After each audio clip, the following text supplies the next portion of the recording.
Mamangi episode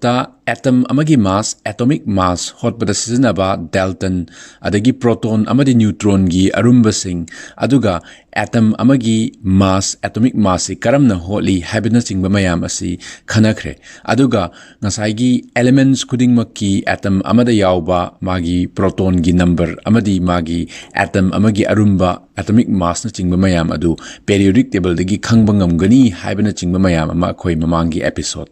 khangba ngamkhre ngasigi episode ta akoina chemistry gi lab ta yamna toina sizinaba avogadro number amadi mole na chingba concept sing asi amuk tamasi aikoi gi nungti gi daily life ta pochai sing asi gram natraga kilogram da onduna sizinai atomic level da haibadi Dalton natraga atomic mass unit da sum tawduna leibasi khara nungai ba watli haiduna scientist sing na number khara hotuna pibirami aikoi gi nungti gi daily life da adigi chemistry lab na chingbada pochai singi mass onthok onjin tawbada line ba haiduna khudam oina periodic table da koi yengsi periodic table dagi goal haibadi sanagi atomic number asi 79 ni haibasi khangmangame haibadi ngasagi sanagi atom amada proton masing 79 yawi haibasi masigi number sina tai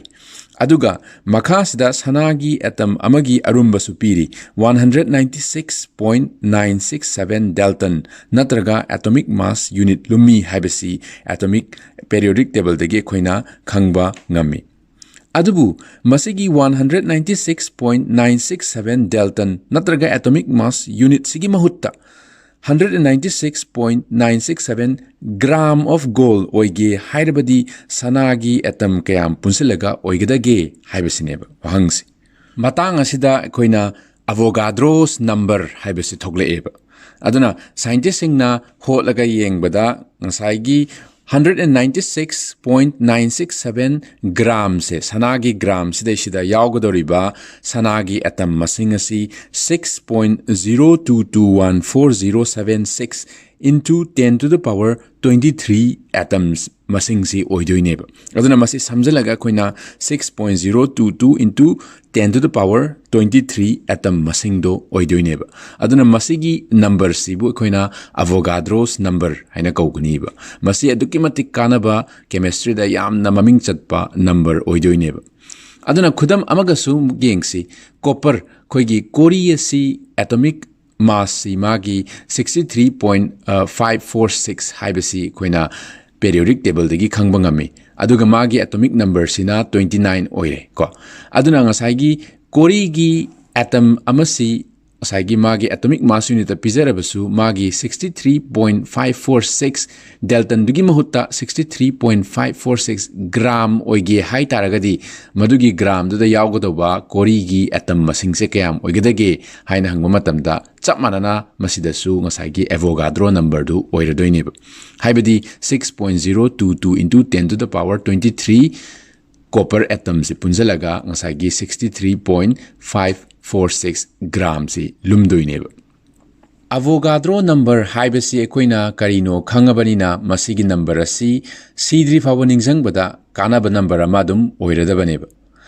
matang asida ekoina mole haiba chemistry de yam toina siznaba si amuk yengaseba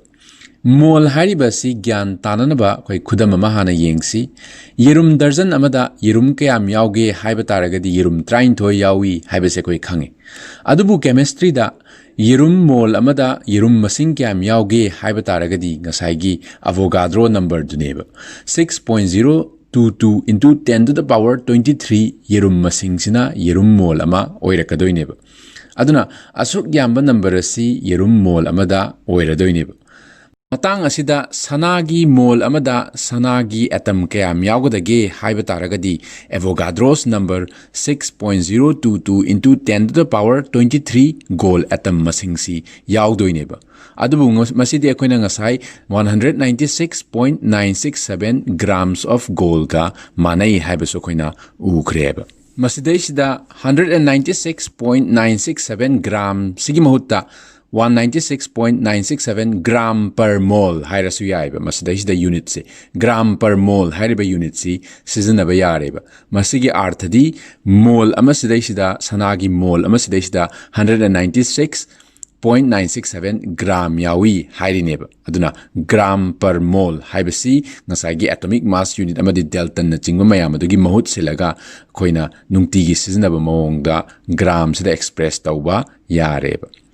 episode asida Avogadro's number adagi mole na chingba mayam ama gyan taminarba matungda mathangi episode ta amuk molecular mass na chingba mayam ama hotpa adagi khudam ataising yengba amuk yengasiko aduna channel asibu like subscribe amadi share tobiramu makha taba episode sing gi notification laknanaba thank you